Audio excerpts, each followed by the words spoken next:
يريد الله بكم اليسر ولا يريد بكم العسر۔ موت یہ ایک دم اٹل حقیقت ہے۔ اس دنیا میں مختلف ذہن کے لوگ، مختلف دھرم کے لوگ، مختلف مذہب کے لوگ، مختلف سائیکولوجی کے لوگ اور مختلف عقیدے رکھنے والے لوگ جیتے ہیں، اور بہت ساری چیزوں میں وہ ورود اور انکار اور مخالفت کرتے ہیں۔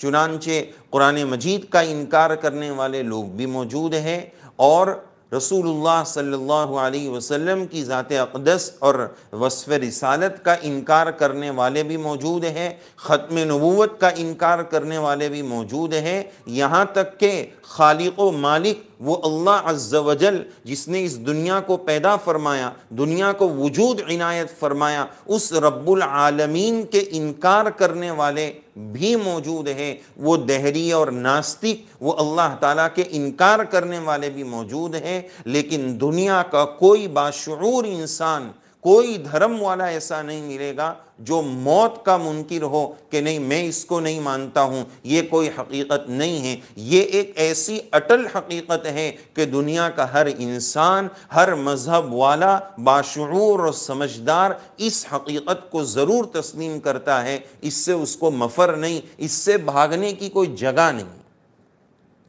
چنانچہ اگلی بات یہ سمجھنا ہے کہ اللہ عز و جل نے موت کی جگہ بھی متعین کی ہے اور اس کا وقت بھی متعین ہے، اور قرآن مجید میں اللہ تعالیٰ نے جو 5 باتوں کے بارے میں فرمایا کہ جس کا علم صرف اور صرف اللہ کو ہے، اس میں سے ایک بات یہ فرمائی وَمَا تَدْرِي نَفْسٌ بِأَيِّ أَرْضٍ تَمُوتُ۔ کسی انسان کو یہ نہیں معلوم ہے کہ وہ کس سرزمین میں مرے گا، کہاں مرے گا، اس کی موت، اس کا انتقال کہاں ہوگا، کسی کو کچھ پتہ نہیں۔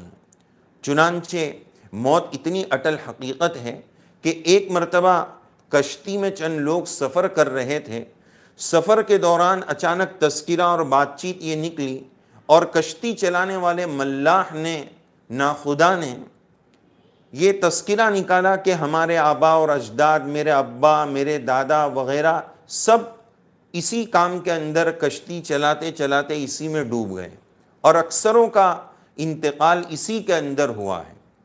وہ اس طرح کا مذاکرہ چل رہا تھا، تو جو دوسرے لوگ سوار تھے انہوں نے اس ملاح سے، کشتی چلانے والوں نے سے پوچھا کہ جب تمہاری نسلوں پر اتنی آفت آئی ہے اور تمہارے آبا و اجداد اور تمہاری نسلیں اسی میں غرقاب ہوئی ہے اور کشتی چلاتے چلاتے سمندر میں ڈوب گئی ہے، تو تم یہ کام چھوڑ کیوں نہیں دیتے ہو؟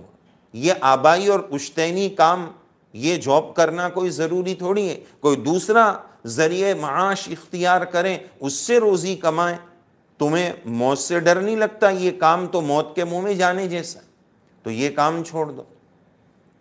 تو اس ملاح نے ان کہنے والوں سے پوچھا کہ پھر تم یہ بتاؤ کہ تمہارے باپ دادا کا انتقال کہاں ہوا؟ انہوں نے کہا کہ ہمارے گھروں میں ہی ہوا۔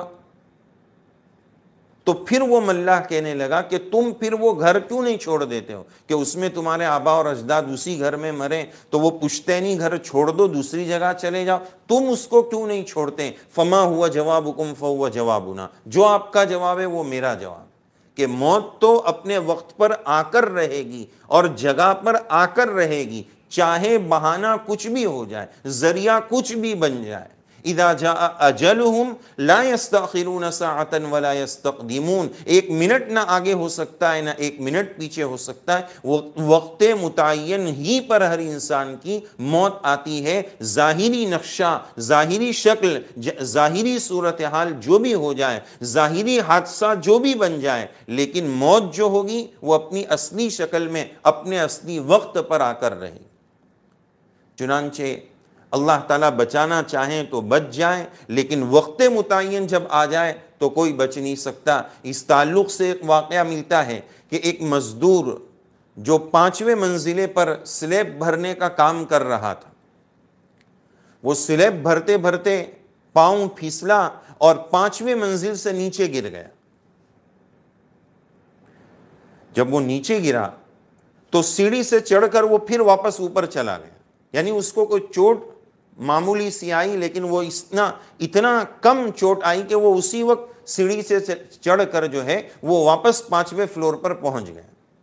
تو لوگ ایک دم حیرت زدہ رہ گئے کہ یہ تو آپ کی کرامت ہے کہ 5ویں منزلے سے گرنے کے بعد بھی موت نہیں آئی اور تم ایک دم بلا زخم کے فوراً اوپر چڑھ کے آ گئے. تو اللہ نے تمہیں ایک نئی زندگی دی. اس خوشی میں تم کو چاہیے کہ ہم سب کو تم پیڑے کھلاؤ، لڈو کھلاؤ، مٹھائی کھلاؤ. اس نے کہا ٹھیک ہے. اس کو بھی بہت عجیب سا لگا. اب وہ مٹھائی لینے کے لیے نکلتا ہے اور راستے میں ایک گاڑی آ کر ٹکر مارتی ہے اور وہیں وہ اس کا انتقال ہو جاتا. بات کیا ہوئی کہ موت کی شکل بھی متعین ہے. 5ویں فلور سے گرا لیکن موت نہیں آئی. موت کی شکل یہ اس کے لیے متعین تھی، وقت اس کا وہ متعین تھا، تو اسی شکل میں اور اسی وقت میں اس کا انتقال ہوا. موت کی شکل بھی متعین ہے، وقت بھی متعین ہے، جگہ بھی متعین. بس یہ دنیا کے جمیلوں نے ہمیں پھنسا کے رکھ دیا ہے، اور اسی وجہ سے کہا گیا حب الدنیا رأس کل خطیئہ. دنیا کی محبت ہر برائی کی جڑ ہے.